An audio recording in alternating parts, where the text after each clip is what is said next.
Good morning, everybody. My name's Donna Sherratt and I'm the host of today's co-production webinar. And I'm also the head of programmes here at SSBC. I'm really pleased to be hosting this webinar. Co-productions was one of the reasons that I joined SSBC 6 years ago now, and I still remain as inspired by the impact that co-production can have 6 years on. It's great that you're all able to join us today. And for those of you who don't know, SSBC is the Better Start funded programme. We're one of 5 sites nationally.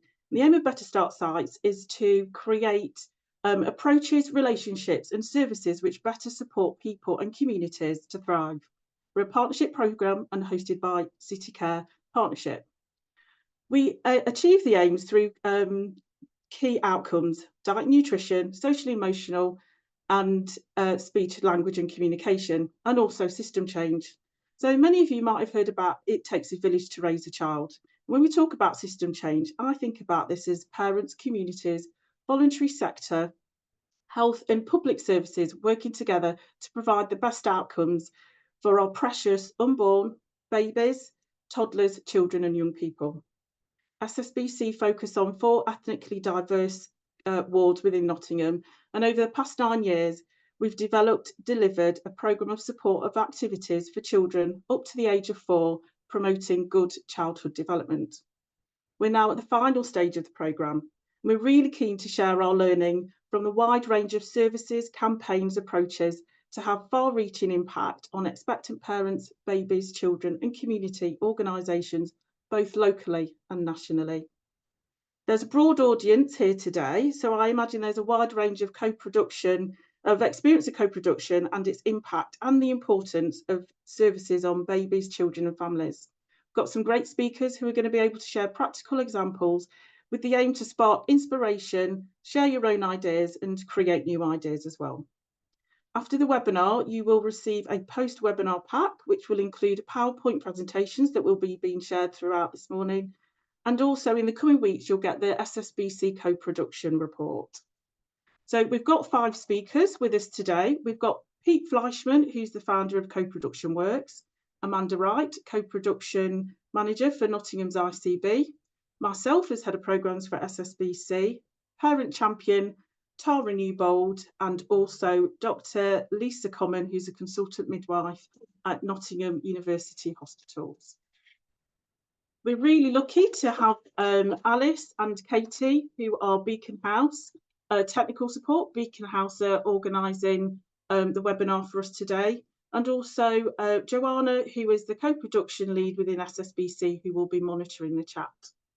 So in a webinar situation, we have cameras off and muted for obvious reasons so that we don't have interruptions throughout the morning. So the chat function becomes the community, enabling us to connect with each other. So please share your comments, thoughts or your own experiences. But when you do this, you need to select panelists and attendees, and that way everybody will be able to see your comments.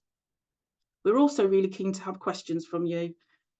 So what you need to do is to put questions into the Q&A section, and this will enable us to see the questions. You also will be able to upvote them. So if somebody else puts a question in, you want that to be prioritised, then you can click on the upvote. And the questions will be asked to the panel members at the end of the presentations. For now, as some of you have already done, we'd just like you to do a virtual hello by putting your name, organisation and location into the chat. And I can see we're already up to 98 people, which is absolutely fantastic. So now time for the presentations. And to kick us off, I'm really pleased to introduce Pete Fleischman. Pete is the lead consultant for Co-Production Works, a consultancy which specialises in supporting organisations across public sectors to co-produce with users of services, carers and citizens. He has a long history in co-production, in particular working with the Social Care Institute of Excellence. Pete will lead us through this part of the webinar, looking at the national picture and also what it is and why it's important. I'll hand over to you now, Pete. Thanks. Great. Thanks very much, Donna. So, yeah, I'll be talking about the national picture of co-production.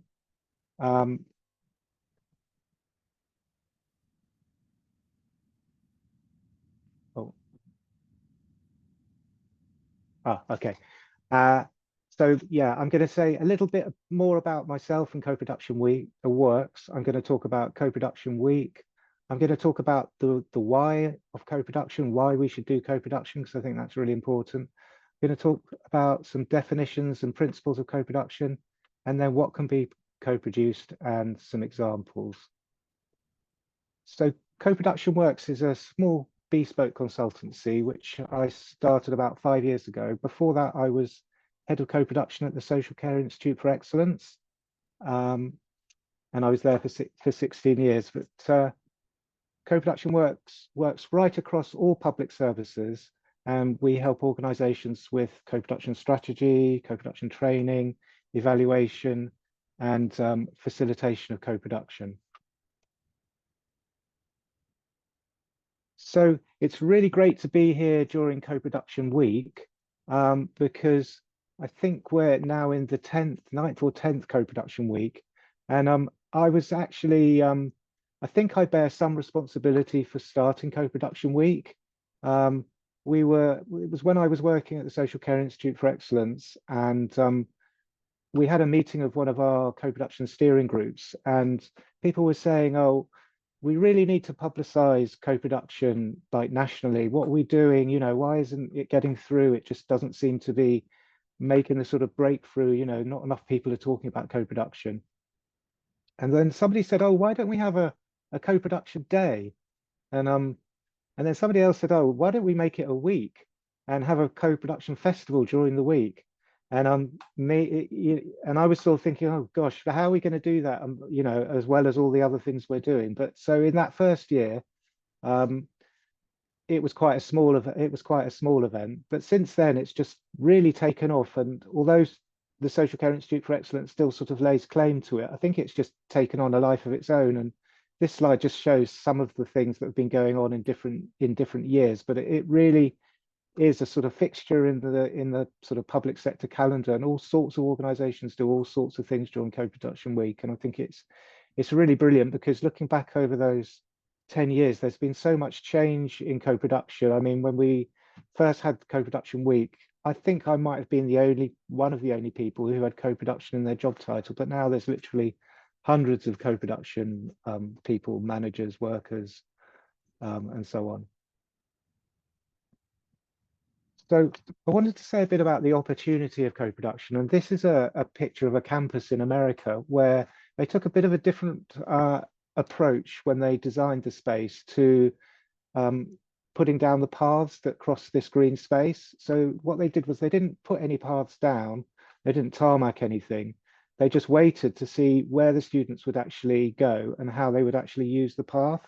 And so I think the picture shows the difference between the path that people make for themselves and the one that service designers feel they should take.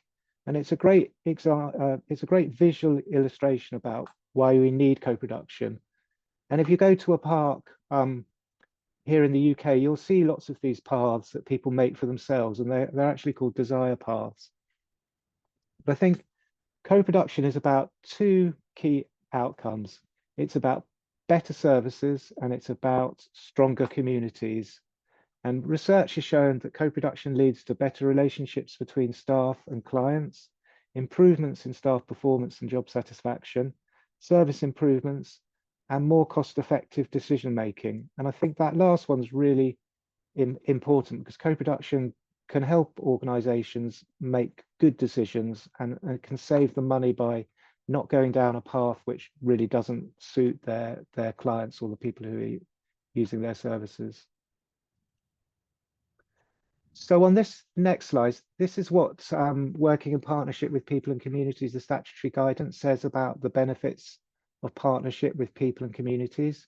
So they say that there's improved health outcomes, there's better value for money, better decision making, improved quality, there's more accountability and transparency, and that builds trust. And then something that they call participating for health, which means that there are actually benefits to the individuals who take part in co-production. So we'll hear more about this from Tara, but I think it's when parent champions say, I feel involved, I think I'm part of something that's actually worthwhile, I've made friends and I've learned so much. But at the same time as having that benefit, they're also benefiting everybody who's using services and improving those services. And then there's also, it helps organizations meet legal duties and it addresses health inequalities. So I think that there's several different factors that have sort of formed co-production in the form that we find it here today in the UK. And I think there's three really important ones, one of which is government policy, but the other two are social movements. So groups of people getting together to make things better for themselves and other people with similar conditions or using similar services. And then I think there's been a lot of academic and think tank work about co-production, but I'm just going to focus today because of time on government policy, because I think that's had a big influence on the shape that we see co-production in. So ever since the Community Care Act of 1990 and the Children's Act of 1989, successive governments of all parties have recognised the importance that citizen involvement in services can play in delivering better outcomes. So almost all legislation and policy on social issues recognises the importance of citizen participation. And a bit more recently, we've seen legislation mentioning co-production as the key method for doing that. So we can see that in the Children and Families Act 2014, the SEND Code of Practice 2014, the Mental Capacity Act 2005, and the Care Act of 2015. And I think it's important that it's across all sort of the main parties. So don't expect, if there is a change of government, that things will change in terms of the emphasis on co-production. And in the Labour manifesto, they talk about power to the patients. So in early years, the key piece of policy at the moment is the Best Start for Life, a vision for the first 1001 critical days. And that says we'll encourage local areas to use parent and carer panels to help shape Start for Life services in their local family hub, and that this should be part of the area's wider co-production strategy for children and families of all ages. So that's important for the specific area that we're speaking about today. And also the integrated care system design framework sets out the expectation that each ICB should develop a system-wide strategy for engaging with people and communities. So there's a real policy emphasis on co-production, and that's increased, I think, over the last 10 years.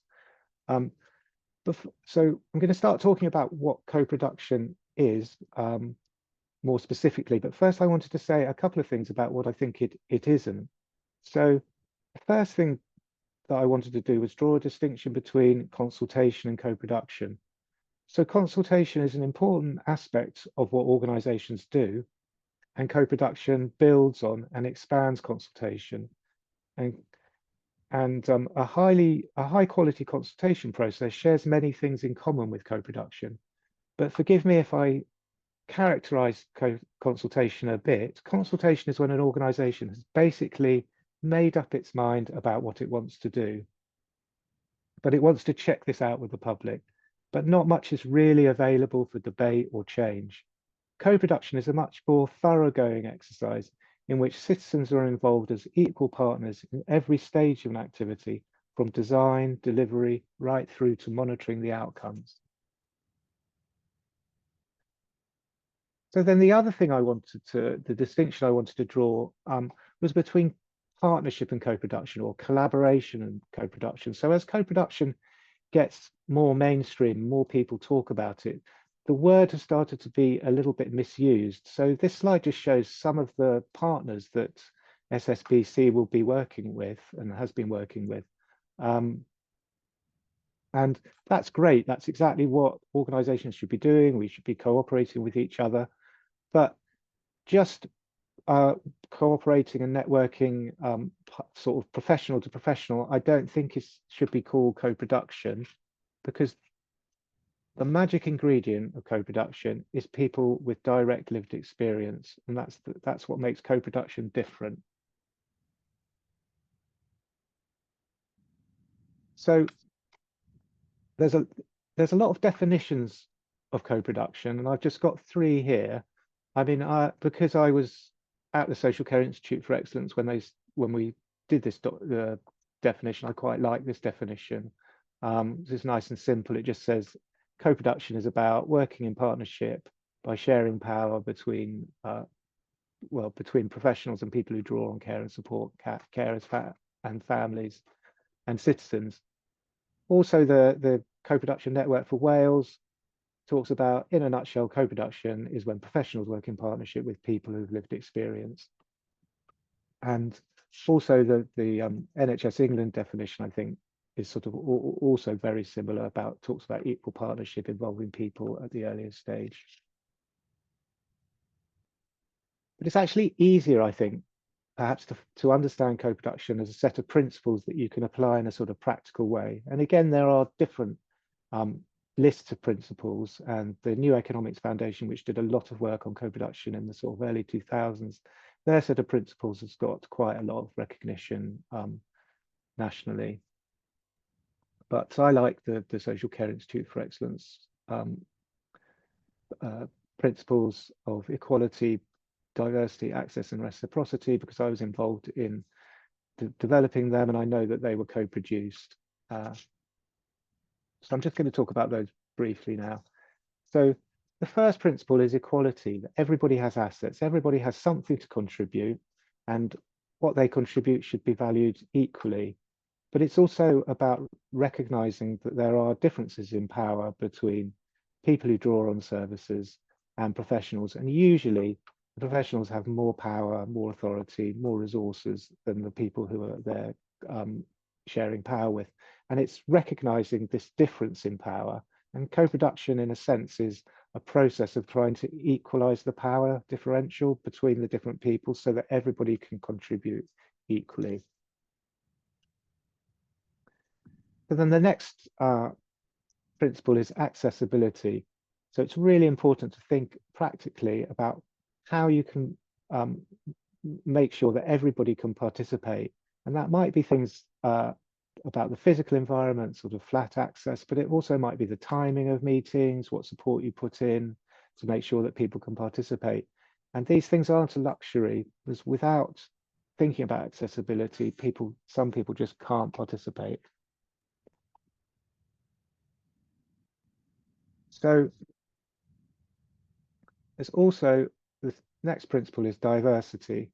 And that means making sure that you've got the right people in the room and that you're not excluding anybody on the basis of personal characteristics, protected characteristics such as race, gender, sexuality, and so on.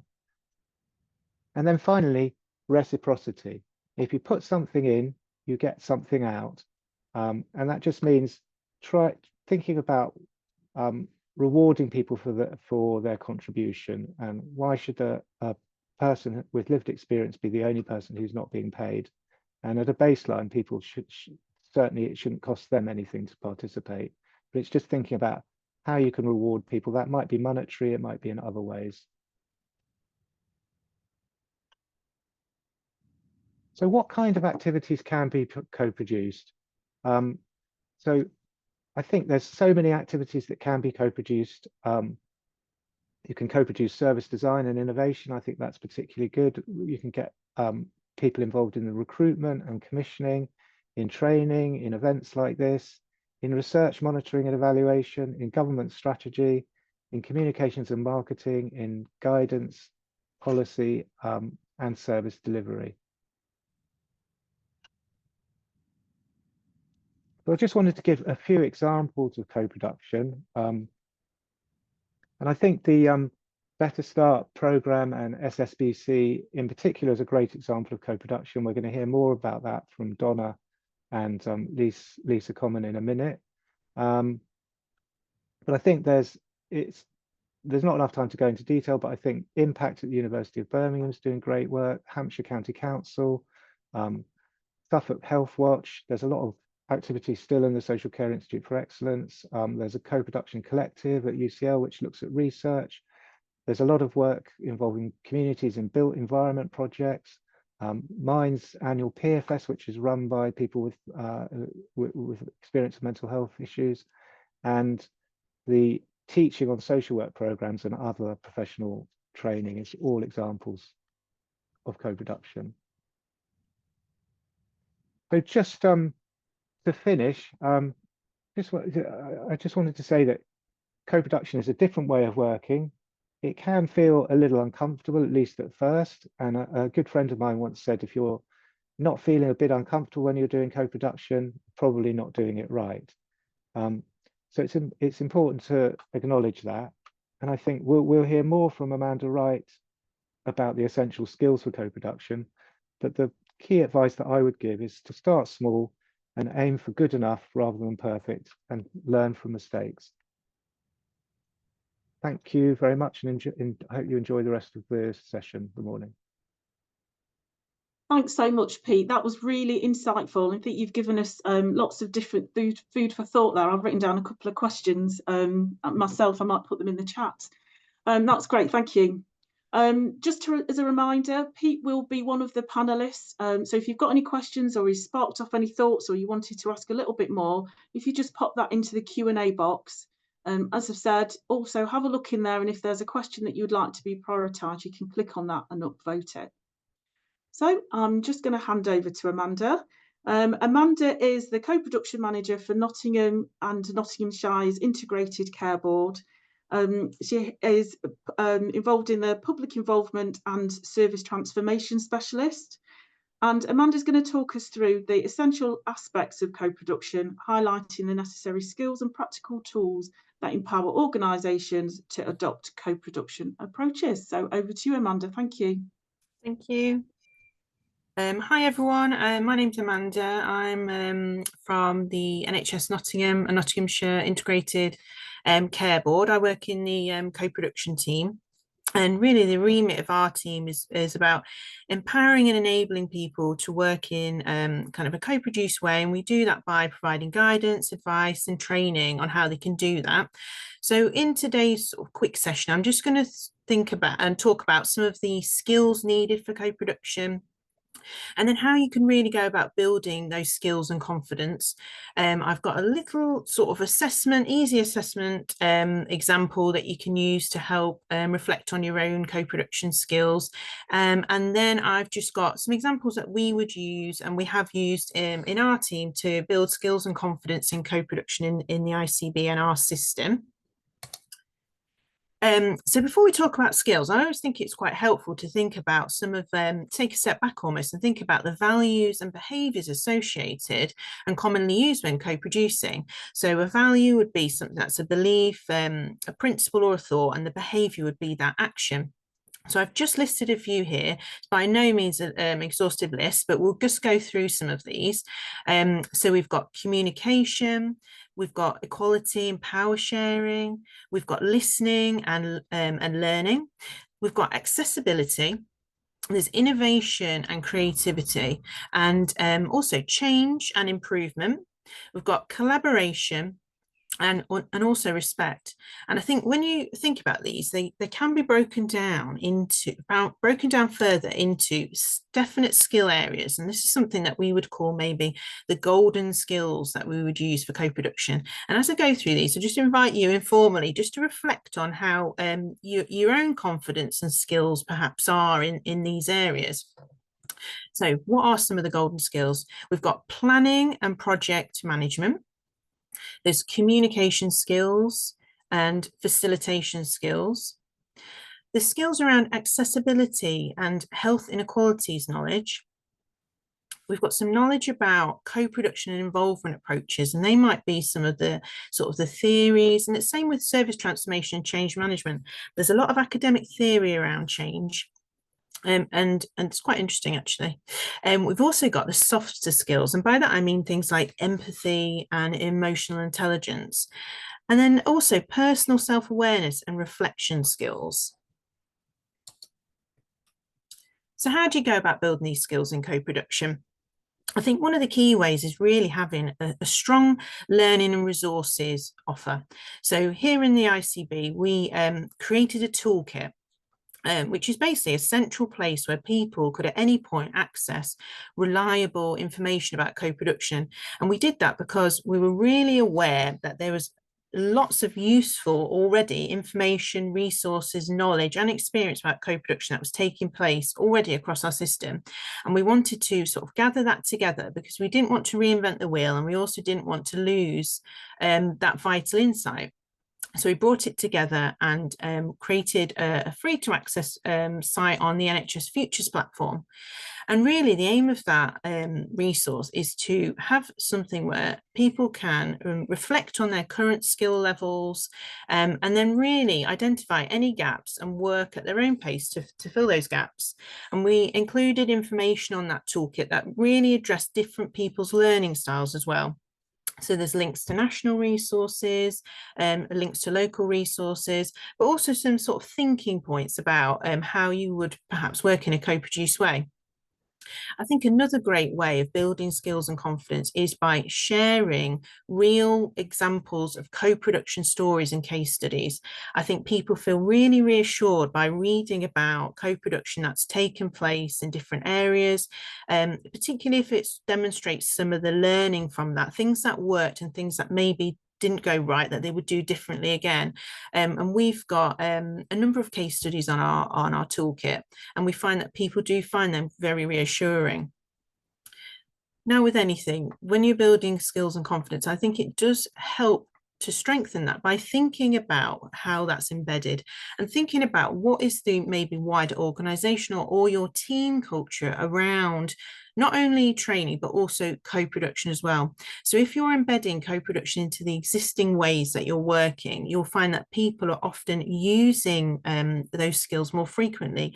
And by frequently using things and using that knowledge, it becomes confident skills.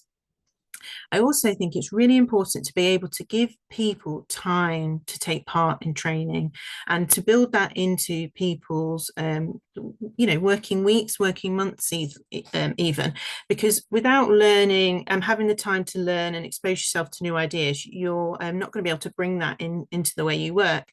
And I think another thing, it's all about creating a safe space, really, a safe space to be able to reflect on your skills and be able to say without judgment, oh, actually, I'm not so good at project management. I really need a bit of help in that. And to also just try and innovate and work in different ways, and then be able to, again, reflect on maybe how that worked or what you might do differently. Another great way of building skills and confidence in co-production is through that peer-to-peer connections. So relationships and networks where you can, talk to people who've run co-production projects, who have maybe made some mistakes or got some great learning that you yourself can learn from. And I think that is something that's really important. So some of the impacts of having a strong skills culture and building up those skills and confidence in co-production is you really do get a consistency of approach. One of the big things about not reinventing the wheel and having that consistency of resource on the toolkit is so that it standardizes the approach where you can, because co-production is very nuanced, to how co-production is run. Also, I think when people are confident and have skills, they tend to be able to feel like they can be more innovative, and you get a lot of more creativity. And again, if you've got that reflective skills, you can try something, it might not work, and then you reflect on it. It also increases shared knowledge and best practice, and you've got those better connections across the system, which helps in other areas as well. And then ultimately, you've got improved services because more co-production and co-creation is taking place. So I've just included here a really simple way of assessing skills, and we've built this into our toolkit as well because we really wanted people to be able to have that reflection time. So this is just something pulled together just for a facilitation skills example, and you're just asking people to reflect really on how often they they carry out an activity or carry out an aspect of the skill, whether that's never, whether that's sometimes, or whether that's often. So for this facilitation skills, we've just broken it down into whether you plan meetings, whether you set up meeting spaces, whether you support facilitators, or whether you lead on facilitation. And this is nice because it's not a very intimidating way of assessing. And then finally, I've just included some of the examples of how we've gone about sort of building confidence and skills in co-production in Nottingham in the ICB and our system. So we've run formal training sessions, sort of teacher style, where we're either speaking ourselves or getting people in to speak about different aspects of co-production. As Pete mentioned, we take part in co-production week as well, a great way of raising the profile of co-production, getting people really comfortable with the terms that are used in it and just shining a light on it. As I said, the case studies, building relationships. There's live action video of someone using our toolkit. We also do interactive reflective sessions as well. So that's me really. So thank you. I hope that was useful. I hope people can use this opportunity to reflect on some of their skills.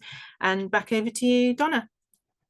Thanks so much, Amanda. That's really interesting to see from a practical point of view of how, got some great takeaways in there from a practical point of view. Thank you. So I'm going to hand over to myself now, and just to remind you that you can put questions in the Q&A section for Amanda as well. But yeah, so I'll hand over to myself. So my name's Donna Sherratt, as you know, I'm the head of programmes, and I'm going to take you through today what SSBC have done around co-production. So I'm going to tell you a little bit more about SSBC, what our approach has been towards co-production, also how we've supported across the system, and some of our key learning as well.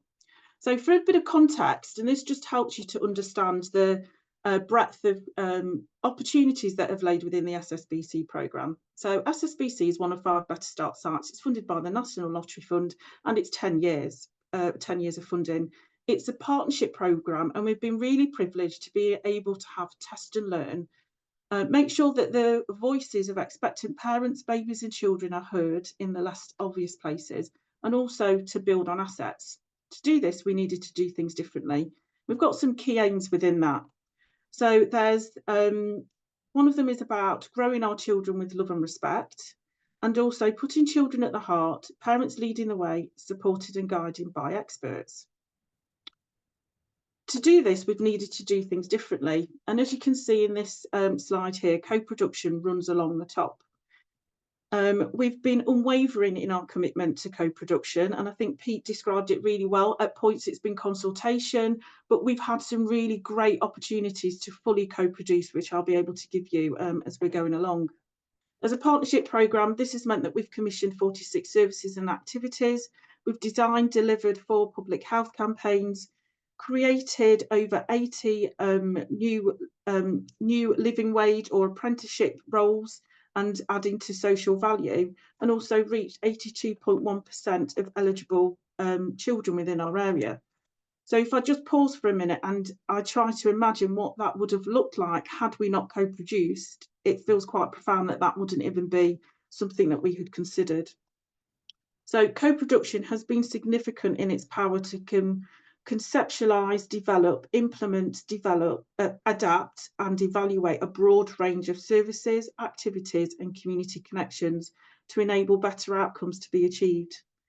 There's been quite a few definitions, and Pete ran through some of those earlier about co-production, but one of the approaches that I like, that I can liken to being quite similar, is the strapline of no decision about me without me, and that co-production helps that to happen from a system level. So what's the journey look like in SSBC? We've split this over 2 slides, so from 2014 to 2018 and then beyond. And what was unique about with the Better Start site funding has been the great opportunity that parent champions have had and parent voice had right from the beginning. And I'll just describe that SSBC have had 3 vehicles to deliver co-production. We've had the parent champion model, parent ambassadors, and also a system-wide approach. Parent ambassadors and champions are parents or carers from the local areas within the 4 wards that we work within. Parent champions connect to the community and have a significant role within the SSBC programme, and Tara will be able to describe that in more detail when we come on to Tara's presentation. They're nominated by the community and appointed through a voting system to represent their wards and parent voice. Ambassadors are champions, and they champion the ethos of SSBC and help to spread the word. So as I've said, co-production and parent voice was a better start requirement and was built on the bid that was put in to the National Lottery Community Fund. We used travelling playgrounds in those early days for parents to make a difference. And what was unique was it wasn't about how can we change this service or what could we do differently. It was a unique opportunity for allowing concept and to be explored and crucially co-produced right from the beginning of an idea. One of the things was the family mental service that delivered, and that started with asking parents what would help you to create the best environments for your children. And a lot of the feedback was we want people who look like us and know what it's like to parent in a time and with the resources in Nottingham to help to share expert information and support us. And that was what was created the family mentor service. Another mechanism has been community partnerships. So these have been led by parent champions, and they're a central point for local services to connect with local families to share what's working well, where there are opportunities for the future, and problem solve alongside each other, so that it's been really quick, rapid responses and built up relationships. We've been really deliberate with the parent champions of helping them to be in strategic places. This may have been to sit alongside something in the early days that we had a strategic system change board, which meant sitting alongside shoulder to shoulder with the leader of the council and director of children's services, along with other senior leaders to help shape the landscape in Nottingham. One of the significant parts of our journey was when we decided to commission Community Voice, Community Connection. And this was to support the parent champions and ambassadors to have some independence from the SSBC programme team. As Pete described earlier, it can sometimes feel quite uncomfortable with co-production, and we wanted to make sure that an independent element within that enabled the parent champions and ambassadors to feel fully supported and have a bit of that independence. As part of that contract, we also commissioned training, focus groups and case study development to support co-production within the partnership. SSBC funded funded the team that Amanda has just spoken about. Another area that we've seen is that in 2018, we had a significant increase in the acceleration of implementation of services, campaigns and projects. Co-production was pivotal here in creating and implementing the projects. It also meant that the parent champions were involved in developing specifications to commission services or providers, scoring bids, interviewing organisations and awarding contracts.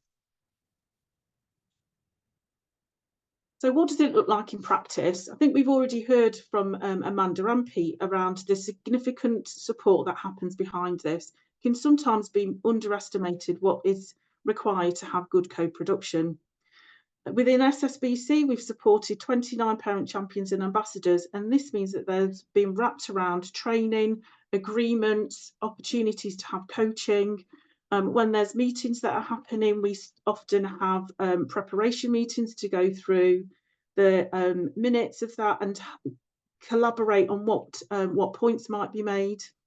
There's also been a real opportunity for us to recognise the connections both between the team and parent champions and ambassadors, but also between parent champions and ambassadors themselves. And this has meant them as the parents who were in the room, but also their wider families. So we've had family events and days as part of that.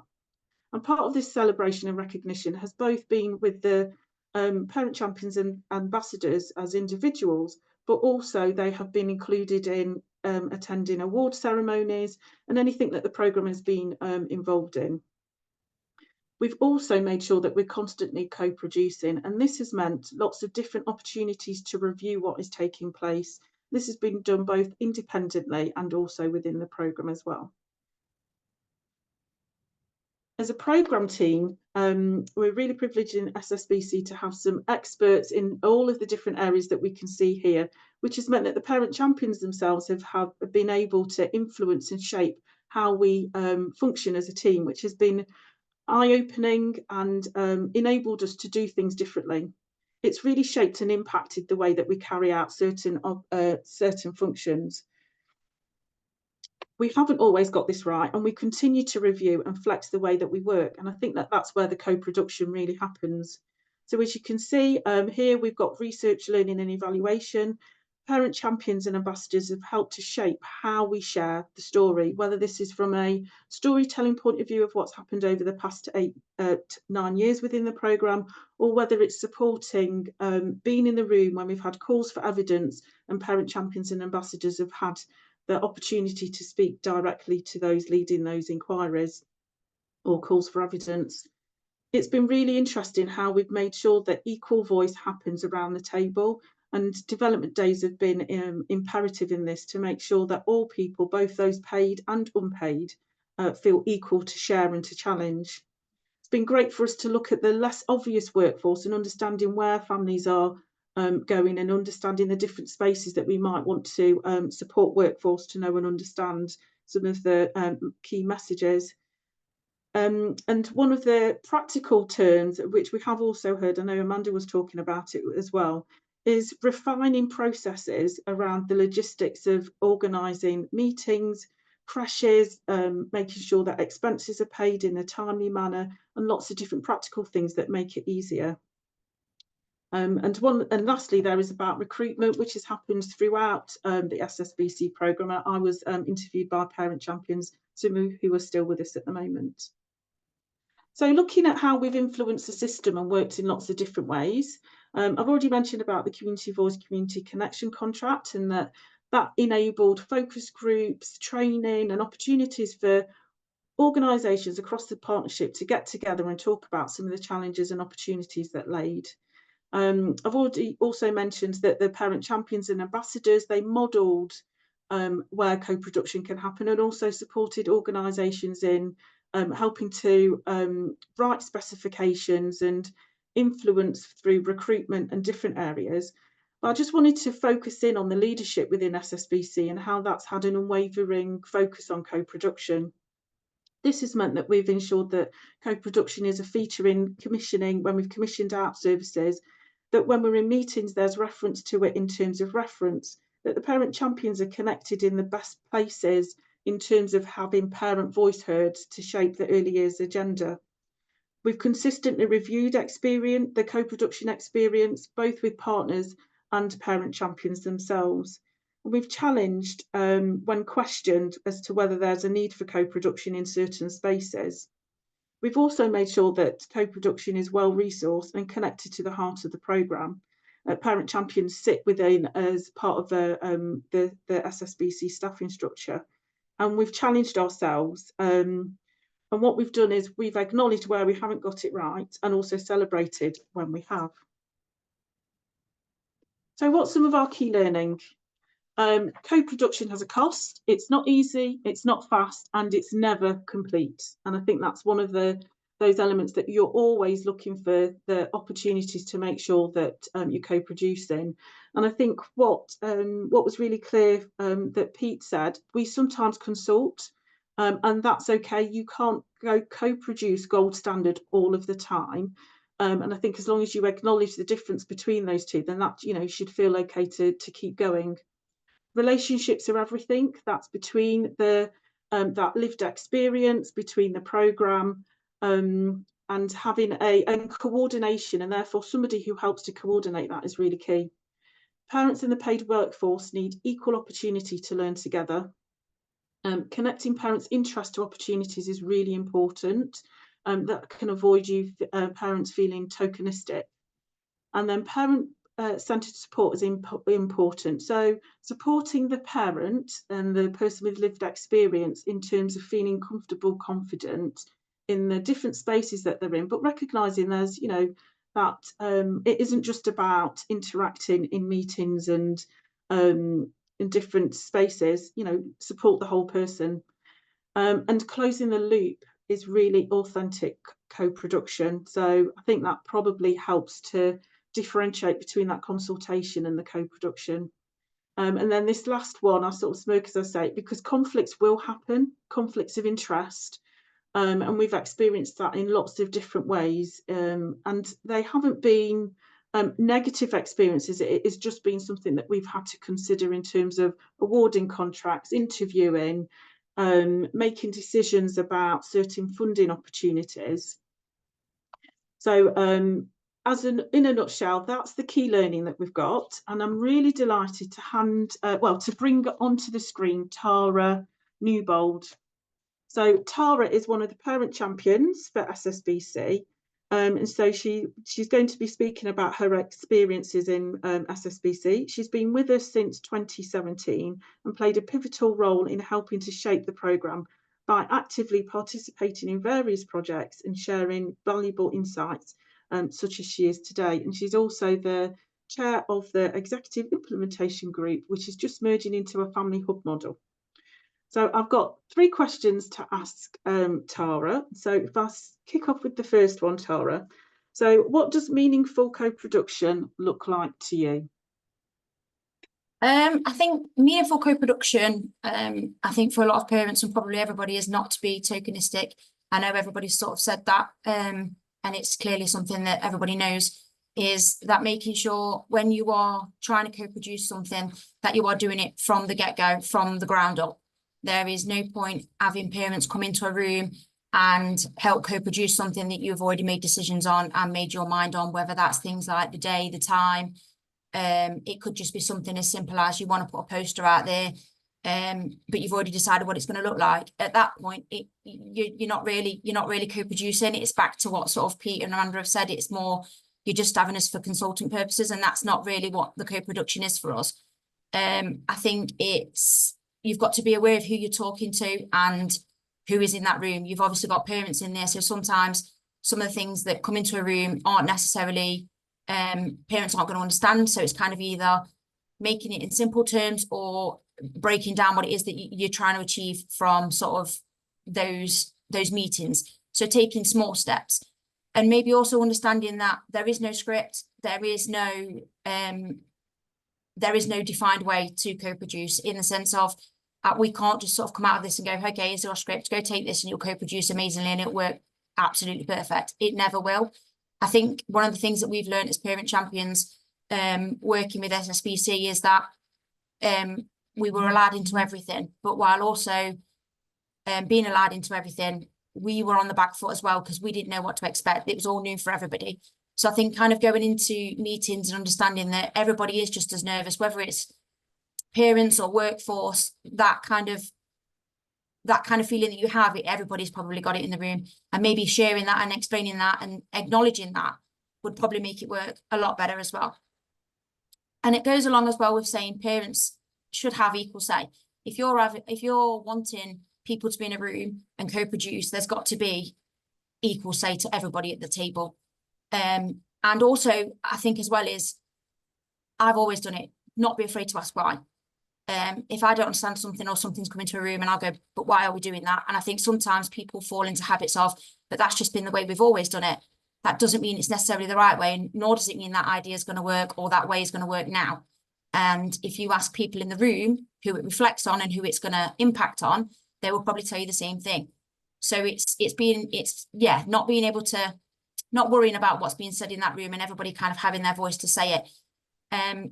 Ideas are great. Again, everybody loves it, you know what I mean? But the thing is, I think it's got to come from a point of your idea might be great. And from a workforce point of view, you know, it's not kind of taking it to heart when a parent says, but that's not going to work. It's understanding why they're saying that's not going to work. And then having that conversation around why, and understanding, and then maybe changing it and adapting it so that they can sort of understand why it is you're saying that, but you can also understand why they're telling you it's not going to work. And then obviously coming to some sort of agreement with them and better understanding of each other. Again, like everybody's saying, you're not reinventing the wheel. It's just taking time. Everything just takes time. And I think co-production is a slow burner. You have to get people in the room that are relevant for what you're trying to achieve and make them feel relevant in there with you. and being respectful and understanding is a massive part of that. Admitting when you've made a mistake and willingness to change the outcome so that the result that you're after in the end is achieved, I think is another one. And also being inclusive, to understand that people wants and needs are going to be different. And if you can understand that and kind of cater towards that, then I think you're on your sort of way for a good, meaningful production.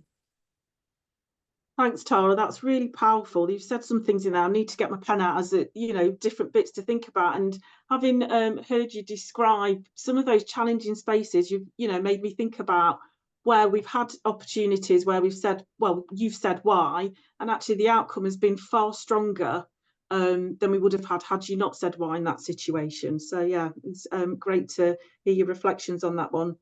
So what's this meant for you as a parent? What's co-production done for you? I think as parents, you feel heard.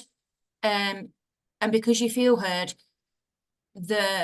your willingness to kind of help and trust in what it is that you're involved in is, I can't really explain, I can't put it into words how much that makes a difference to parents. That once you feel like you are heard and you can see that they are taking what you're saying on board, and then you have that trust back, you give that trust back, you give that willingness back to whoever it is you're with. You make parents feel empowered, you make them want to make a difference.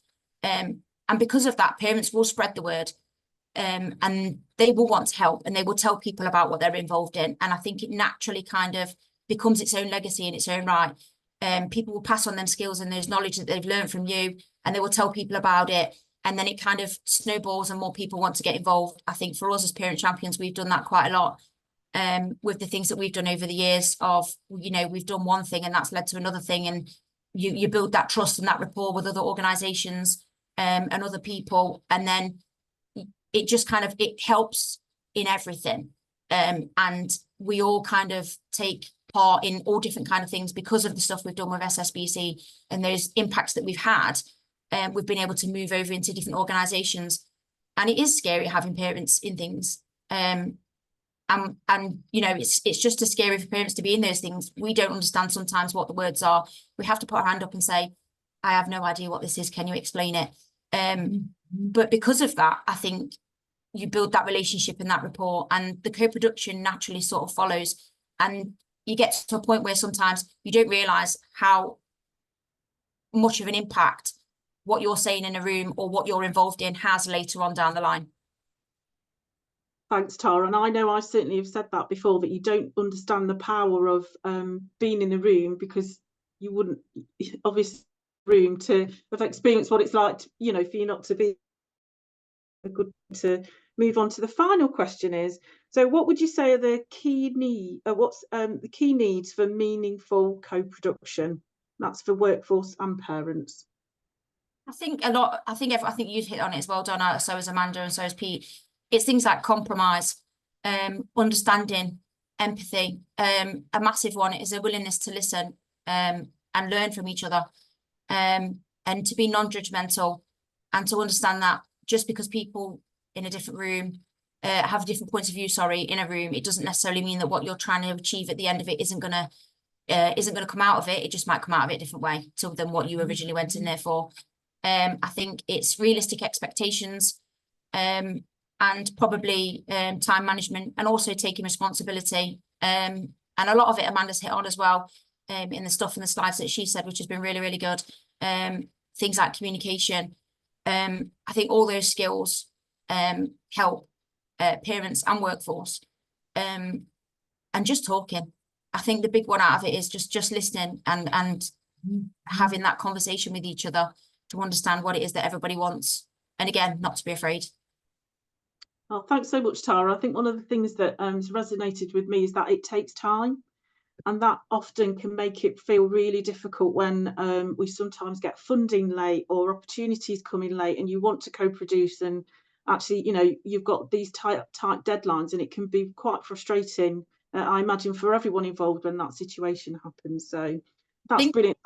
Sorry, I just think that people think that there should be a quick resolve to it. And we've been, like you say, you've been at SSBC for 6 years.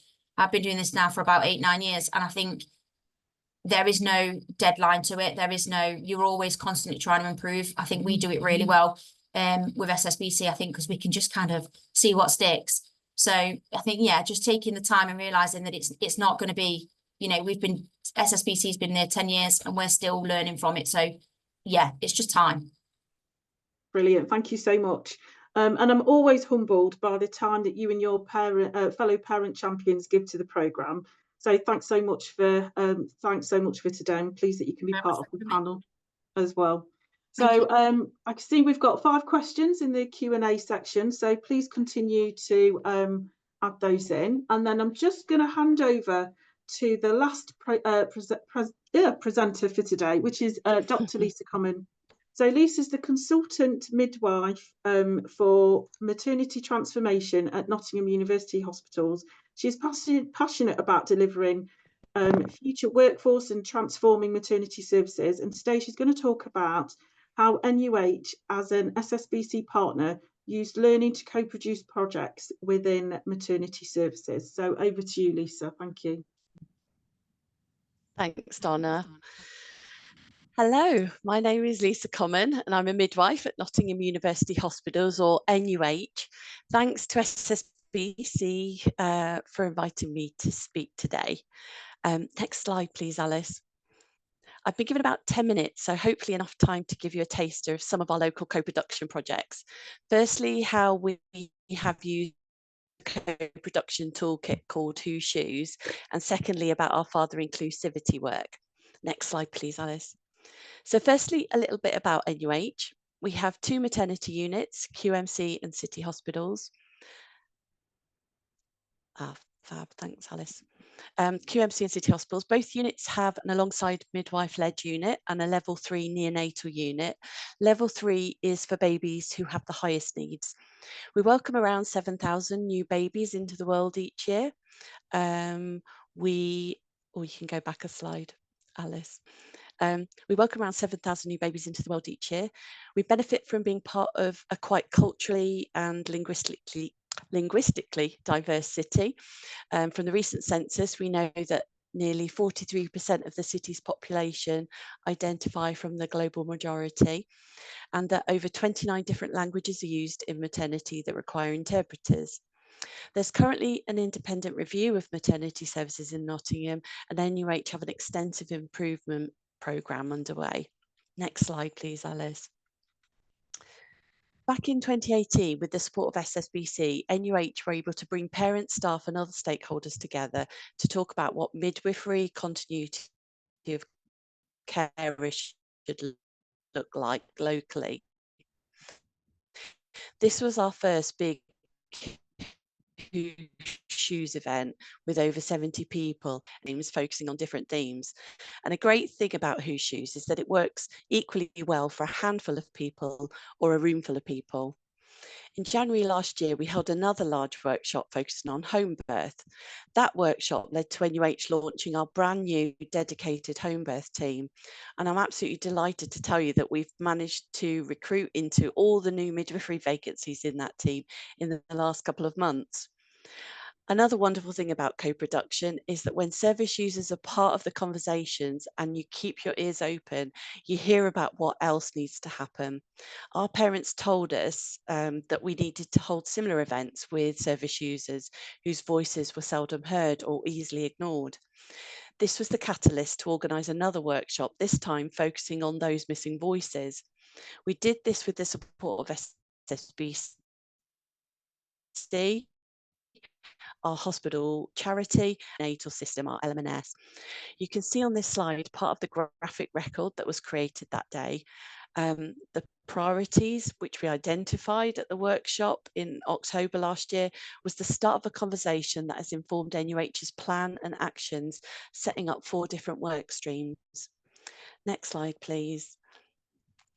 But you might still be wondering, what exactly is Who Shoes, right? So the Who Shoes game works as a catalyst. It energizes people by valuing their ideas and by giving them permission to think creatively about ways of doing things differently. You can see in the picture on this slide that there are different coloured game cards. Each set of cards and some poems have different scenarios which have been crowdsourced from real people. These then act as conversation starters. The blue cards are words from users and carers, yellow cards from staff who work in maternity, and red and green cards are managers, commissioners, and other stakeholders. There are also different health inequalities and racial disparities. There's a set called Nobody's Patient, which talks about the experience of being a parent with a baby in the neonatal unit. So depending on the theme of your workshop, you can mix and match the different sets of cards with the different things that you want to focus on for the theme of your event. One thing I like about Who Shoes in particular is that it works for extroverts and introverts alike. Although people are invited to share thoughts in a conversation, they can do this verbally or by writing it down in terms of what they want to tell us on a post-it note. And this means we capture what people may not want to say out loud as well. Next slide, please. The graphic record then becomes a live image that people can see growing as it draws together the themes on the day. These are a few images to give you a sense of how it looked on the day too. We do a lot of check-in with delegates and give them different ways to share their thoughts and help us prioritise what they feel we need to focus on fixing. After the workshop, the graphic record is printed and laminated. It's huge. Probably about 2.5 meters by 1 meter. And it's not only to remind staff of the event, but it also serves as a way to spread the ideas more broadly than just the delegates who were there on the day to attend. And it tries to keep the conversations alive. Next slide, please. So what do we learn? The main things we learn is that there is an appetite to work together with the people we serve and that it can be really fun. We also learned that these events need a lot of preparation. It's not just about putting the game board down and hoping for the best. Alice, could you move it to the next slide, please? I know the presentation will be shared after the event and my contact details are on the last slide too. My one big takeaway though is this: let families know you value their time. A lunch, a creche, a gift voucher, providing interpreters, this could be the difference to getting the people you want in the room. We're already on that slide. Okay. So what do we do next? We wanted to keep the conversation going, so developed a participatory research proposal that Research England have agreed to fund. We're aiming to recruit our citizen scientists from our local communities. Those are people who are part of the global majority. We have also budgeted for a conference to feed back our findings to the wider community. So I hope we'll all see you there when that happens. Next slide, please. So now I'm going to tell you about father inclusivity work that NUH and SSBC have worked together on. And I'm going to need to whiz through this because I'm mindful of the time and I'm taking up too much. We asked the question, do all dads feel welcome here? We knew from feedback and complaints that this wasn't always the case. During the night, dads were being sent home once their baby was born, as we often had no facilities to enable them to stay on our wards. This meant they were missing out on valuable bonding time as a family, as well as learning how to care for their new baby. We've got Curtis in this picture here. We also saw that some women missed their partners and felt alone and anxious with a new baby to care for in a hospital setting. So we decided to go big by introducing recliner chairs for partners. And at the same time, we wanted to promote SSBC's new Father Information Pack, or the Dad's Pack as it's known locally. Next slide, please. This dad is Luke on the next picture. So how do we drive the change forward? The CQC Maternity Survey is an annual survey of people who've received care from their local maternity unit. It's undertaken by an external organisation called PICA. Around 80 to 90 questions are asked about all aspects of care, and PICA asks the same questions every year so that units can identify if things are improving and what aspects of care need to improve. So when local people were asked, thinking about your stay in hospital, was your partner able to stay with you as much as you wanted? In 2018, the results came back at 54% agreed with that statement. This was our worst performing measure across the whole survey for NUH that year.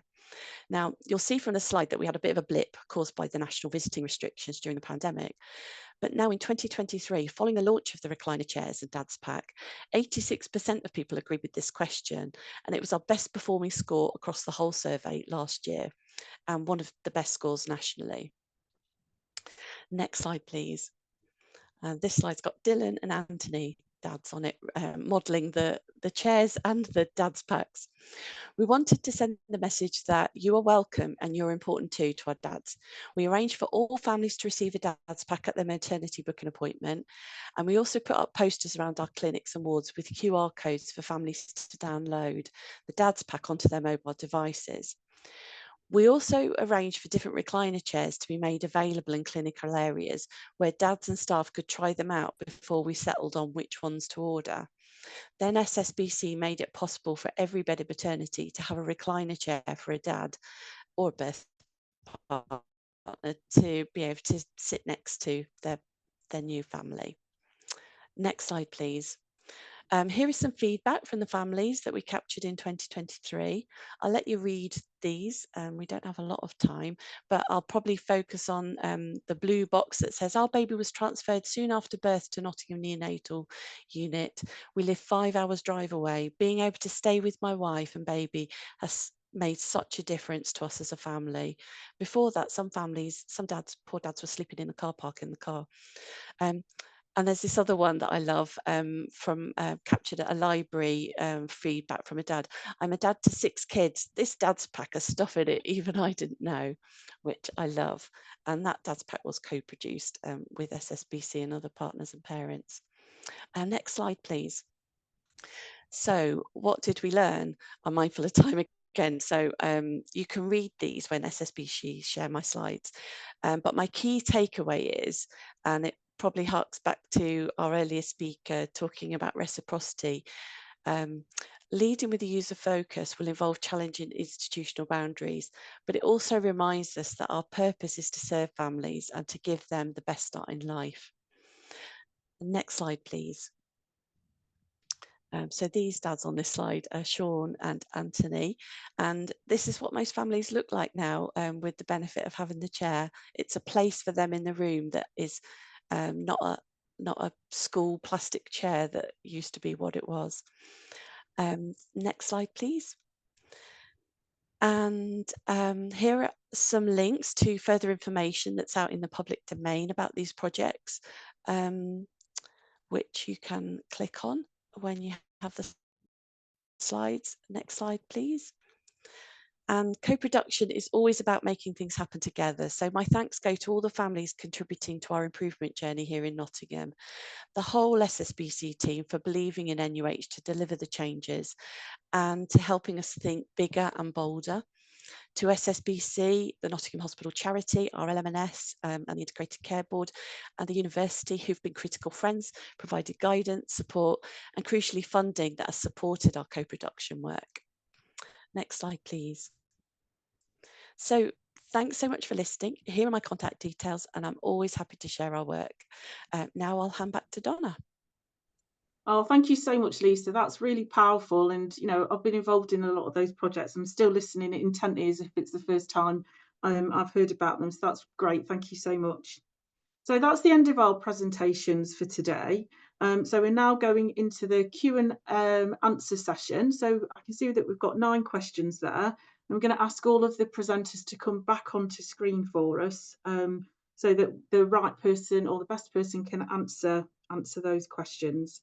Just as a reminder, if you click on the Q&A box, then you can upvote a question that you'd like to be prioritised. We do only have just over 15 minutes left for the questions, so we might not be able to get through all of them. And I'd also like to welcome on screen Joanna, who's going to be leading the questions for us. So thanks very much. And just thanks again to the presenters for those brilliant presentations. Hi, everyone. Thank you, Donna. So let's just start with the first question because we have quite a few of them and not that much time. So the first question we have is from Rita, and I think that question will be best directed to Pete. So Pete, when working with people with lived experience, how do we ensure we co-produce rather than consult? It's a good question. I mean, I think just asking the question is the starting point. I think, you know, just thinking about that question and trying to, I mean, listening to what all the speakers have said about, you know, having patience, taking time, planning, giving the process, you know, time to work, I think, and thinking how can I make this an equal partnership? Sometimes when I'm training people in co-production, I talk about trying to approach the public with a blank sheet of paper. So trying to make sure that you're approaching people with as little decided as possible. I mean, in the real world, obviously, our pieces of paper often have writing and deadlines and numbers and things on them. So it's not, but it's just getting people involved at the earliest stage before you've made too many decisions, I think, is the key. Thank you, Pete. I think that's the question that everyone is always asking themselves when starting to work with people with experience. We have another question probably to Pete as well from Jamie. So how do you actually know when you are co-producing? What are the visual start, middle, and end points of the co-produced project? Thanks, Jamie. Hi. We know each other. Well, it's a difficult question. I was puzzling about this. I mean, I suppose the start in a project, I think they're the same as in a project. You know, the starting point for co-production should be the beginning of the project. The middle should be the middle of the project, and the end should be the end. I don't think it's any different. You know, I don't think it's any different really. But it's again that thing about getting people involved as early as possible, and then I think thinking about what are the crucial points where you need people's input so that you don't waste your time and also other people's time. So it's thinking about when you need to involve a small group of people, when you need to involve maybe a bigger group of people, then go back to the smaller group and sort of that. So there's this thing called the double diamond model, which I think is quite helpful in thinking about projects. That's great. Thank you very much, Pete. We have another question from Alan. Amanda, I think that one's the best suited for you. Which tools do you find useful, most useful when going through the co-production process? Thank you. That is a good question. So I was having a think. I've got a little list here. So I'll prefix it by saying anyone can access our tools that we've got, even if you live outside of Nottingham, and our details are on the slide if you do need it. Firstly, I think it's really helpful to understand where co-production is on the spectrum of involvement, and there's a lot of resources available, like Think Local Act Personal's website. There's the ladder of participation is a great visual for that. NHS wise, the working with people and communities policy document has some really good visuals on it. So I think get your grounding and understanding of what co-production is first. Secondly, anything around learning how to really understand your brief, really break that down so you can simply and easily explain what it is to other people is really useful. Actual sort of practical tools around technology, like lo-fi and technology. So things like post-its were mentioned before, have different mechanisms for getting people to be able to express what they're thinking. Things like PowerPoint and Canva. I noticed there was another question about how do you keep people engaged when they perhaps can't attend all the meetings. And I think one of the key things that we've learned is about having a sort of continual recapping of what the brief is, what happened before, talking at each meeting. We've done that in quite a visual way by either having PowerPoints, we capture, we're doing a piece of work that's co-produced where we'll do quite visual notes that we'll send out that recaps what people have said, because you've got to continually keep people along on the journey. With co-production taking so long, you will not have everyone be able to attend all the meetings. Another thing is Sway is a great Microsoft free app that a lot of organizations have where you can create a newsletter easily. We've just taught ourselves how to use that, so we're willing to share that knowledge with anyone else. And then I think the other big tool, as I say, is like facilitation tools. Like, it's really difficult to facilitate. It's about really learning ways of bringing people into the conversation, like icebreakers, really being agile with facilitation. You've got to throw out the window that thing of like, this is going to happen on this meeting, this is going to happen on that meeting. That just isn't the way. And also be able to receive a bit of challenge neutrally and not take it personally, which is a big part of facilitation. I could talk for hours. I'll stop at that, but if anyone needs anything, you can always reach out to us.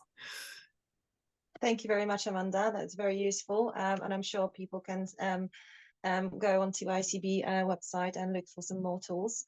We have another question, which is probably best directed to Tara. Question from Emma. How can we manage challenges in attracting children, young people, parents and carers, and retaining them as part of co-production group? And do you have any tips or suggestions for this, particularly in relation to groups who experience more demands on their time, stresses, such as people caring for children with complex needs, for example? I'll put this very bluntly: become a stalker, in the best terms possible. So you are trying to engage with young people and carers, so go to where they are. I mean, it sounds silly, but that really is. So when we're trying to do things with SSBC or engage with things that we need to get involved in, we will go to groups that we know are catered for those particular needs. Again, if obviously you've got things like people that maybe are attending hospitals or have other sort of childcare commitments, if you go into play groups and things like that, obviously they're already there. But if you've got families that probably can't come out or have children to look after, arrange it so that you can go to them or they can come to you in a setting that's with their children as well. So it's less of a stress of we're having a discussion and your children are going to be elsewhere. Have that discussion with the children there. I think that helps relax a lot of mums when their children are visually there, and you're not kind of bombarding them with a million questions. You're kind of probably engaging and talking. Sometimes you get more answers. I feel that we've had more answers from parents when we've needed to, from doing things like that. And maybe go to where they need you to be. So if you can, maybe you do need to meet them for a coffee somewhere. Maybe you do need to meet them at a hospital, and just kind of think outside the box. I don't think you need to go into an office and necessarily have those conversations, and maybe do it over Teams. Some people can. I've often done it on the school run or on a bus. Have literally just, whacked on a Teams and answered some questions. Sometimes that's all you need. That's great. Thank you very much, Sarah. You mentioned, well, we talked a lot about relationships and how important they are in meaningful co-production and how they take time. We have a question from Emma as well, I think. Yes. Do you have any suggestions for developing relationships and working towards meaningful co-production in a shorter time frame? So when people are working on sort of quite short projects, how could this be achieved? I think it comes from I'd say an expectation on time. So if you need people to give you a quick short answer, then maybe not having a million people in a room with thousands of ideas is not going to work. So maybe think about what it is you're needing answers to and cater your kind of requirements to that. So if you are trying to quickly get an answer on a poster, from experience, asking 14 mums in a room what they think isn't quick. And there's too many things flying around. But if you're sort of talking to a group of mums that you've been speaking to for a while and they've got the skills or the experience, or they know are involved in some way within that sort of thing that you're trying to change, then maybe just show them and ask them. That's still going to have their lived experience, just because having a quantity doesn't make any difference to the quality in which you're going to produce. If you've got 4 or 5 mums that have lived that experience and they're all singing from the same hymn sheet, adding another 10, 15 to that isn't going to make it look better if you've already got the outcome that kind of they're all saying. So I think it's just being meaningful with that. That's great. Thank you. Great points, Tara. We have another question that could be possibly to Donna and Tara to chip in. Do we have any ideas for how to engage in co-production people who wouldn't usually step forward? So we're talking about seldom heard voices. Yeah, it's tricky. It's not easy because there's a whole there's a reason why some voices aren't heard. So some people make a choice about that and they just don't want to be heard. Others don't feel like they'll be listened to, even if they are heard. So I think it is a really challenging one. And all you can do is keep going, think about who it is that you're trying to hear from and where are they. So if you go to the same places all of the time, you're going to get the same types of people and hear those same voices. So I think you've got to be quite deliberate in thinking about who is it that you're not hearing from and where is it that they might be. And then there's how is it that you're going to best interact and engage with those different communities. And quite often it is looking at the community organisations that already exist in those spaces and going to speak to them and their leaders. But I think it's really important to keep chipping away at trying to diversify the voices that are around the table, because that in itself will help to break down some of those barriers. I don't know if you've got anything else to add, Tara. No, I was just going to say the same thing. I think in everything, there's always going to be somebody else who maybe knows it better than you. So I would say probably a bit like what Donna said, reach out to organisations that maybe are in those groups already, that are already trusted and used. I always find there's not very much point in starting something up that already works somewhere else.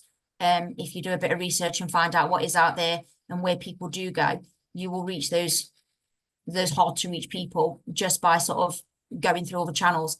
And like everything, basically echoing everything Donna's just said. But yeah, again, just maybe trying going through organisations that are already in that group. You don't need to have two people doing the same thing if something's already successful somewhere else. That's great. Thank you very much, Donna and Tara.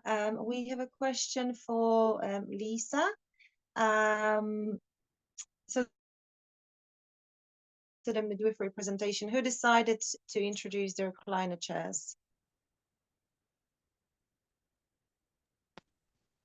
Thanks. So who decided to introduce the recliner chairs? It came out of complaints from service users really about the quality of what we had on offer currently. But it started with a donation from a parent who had received care that they were really pleased with at the City Hospital and donated £10,000. And when we asked them what they'd like that money to be spent on, they said something for parents. And so this was an idea that we had around the picker survey results that we'd had, that we needed to change things for partners and how to make it feel more inclusive. So it really came from parents telling us what they weren't happy about and a parent donating some money initially to help us purchase the equipment. Because I think the difficulty with a lot of funding streams in things like the NHS is that they don't often provide for visitors, in inverted commas. They provide for, safety and, necessary care and for inpatients. So it was the Nottingham Hospital's charity who we worked with that helped us do that. But we knew that all over the country, units were offering partners to stay overnight. And we knew that some units were charging, if you wanted a room with a chair in it or a camp bed, you'd pay £25 extra or some cash. We didn't want that for our families. So we were determined to find a way to make it a universal offer, and that it didn't matter if you could afford it or not, you would be entitled to somewhere to rest when you came into our services. So yeah, there were sort of some principles underneath it, but it was driven by parents telling us what we were doing wasn't good enough. That's great. Thank you very much.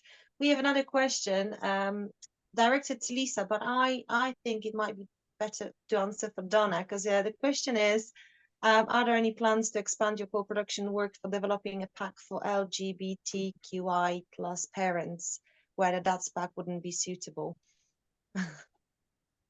Are you all right for me to take that, Lisa, if that's okay? Yeah, I can add something else about that after you've spoken. It's fine, you can go first then, and then I'll chip in. Well, Well, I was going to talk about the Dad's Pack because that was a sort of an SSBC initiative, but and I know you've done loads of work around looking at how we can do something different. But I was going to talk about, there are really good examples nationally. So Brighton and Hove have got some really fantastic work that they've done around LGBTQIA+ resources and approaches. And I'd be really happy if there is anybody on this call now that would like to talk about resources that we have in maternity and how we can change those, because I'm aware that we've got things like surrogacy guidelines, leaflets and resources, IT systems that are all very cisgendered because of the way maternity has historically been established. So I'd be really happy for anybody who is interested in taking that forward to get in touch, and we can put you together with our inclusive maternity task group and the groups that we've got at the hospital to see what we could do to make those changes that people need to see. Thanks, Over to you, Lisa. Donna. Yeah, no, thanks, Lisa. And I think that's exactly where it is. The systems are lagging behind, you know, what we now know and all of the different opportunities that we can create in our resources and approaches towards things. And I think with the Dad's Pack, it was very much around what can we do to help to bring dads and father figures into a space where they're seldom heard or sometimes in the background. And that's where it started from. And the evaluation work that we did told us that actually this was really useful, and we should look at whether different versions that look at same-sex couples, non-binary, trans couples, blended families, and basically keep up with, you know, societal changes. What we recognised at the time was that we didn't have the resource to do it well in the time that we had left in the programme. So with all of the work that we do, we look for opportunities for sustainability and legacy, and it is one of the recommendations to where the Father's Pack sits in the future, that would be one of the things, if there were funding and opportunity to create a version that supports all of those different, you know, different family makeup, that is one of the things that we would recommend happens moving forward. It's certainly something that we looked at and consulted with different organisations on as well. Thank you very much, Donna and Lisa. And I think we only have time for one last question. And it will be lovely to end this co-production webinar with Tara, if that's okay with you, Tara. I have a question for you. What was the hardest part of co-production from parent viewpoint, and is there a way to mitigate this? I'll put you on the spot. No, because it's just I'm trying to word this. Okay, we don't want to sound stupid, and I think that's the biggest thing, is you go into a room with a bunch of people that are medically, professionally as such trained, and then you bring a parent in who has no idea what the jargon is you're talking about or the language that you use, and then you say, can you give us your honest opinion? I'll be honest, the urge to recoil into my own skin was massive, because I had no idea what I was talking about. In my eyes, I had no idea what I was talking about. I learned along the way to wing it. But you can't ask parents. Yeah, parents are terrified, absolutely terrified. They have an opinion, and it's probably a really good one, and they do probably have a lot to say. But in a room full of people like yourselves, it can be the most scariest thing to then think that anything you say is, I'll be honest, going to be judged, criticised. So it's not easy. And this is why I say it does take time, because being in a room full of people like yourselves is not something that parents often go, okay, this is going to be dead easy. They're not having a general chat with their friends about things and giving advice. You know, the old fashioned, we say it quite a lot in SSBC and in my sort of friend group, it takes a village, and it does. But you have to make that concept the same when you're in co-production, I think, but also make it so that it's engaging for both sides. So take off the professional jargon, we don't need it, and then build it up as you go along. Talk to us like you would talk to somebody else if you were explaining to your other half, you know, with, you know, no experience of your job. What is it you're asking us to do? We don't need stats and initials and things like that. We just need to know what it is you're after in a conversation. no need for pointing at us and showing us slides and sort of going, we want to know what your thoughts are on this. Can we have a cup of tea first and a chat? It's sometimes just as basic as that. That's brilliant. Thank you very much, Donna. Tara, sorry, over to Donna. Thanks very much, Tara. I think that's a great point for us to finish on. Thank you so much to all of the presenters today, to everybody who's here listening and everyone who's been involved in the background. We're just going to chat. It's already gone into the chat for an evaluation form, which will also be emailed to you. If you're interested to learn anything else that you about SSBC, then please visit our website, which is www.smallstepsbigchanges.org.uk. And if you look under Knowledge Hub, you'll be able to find out to view the webinar there. And as I said at the beginning, we will be sending out a post-webinar pack, which will have all of the slides and further information in. But for now, thank you very much and enjoy the rest of your day.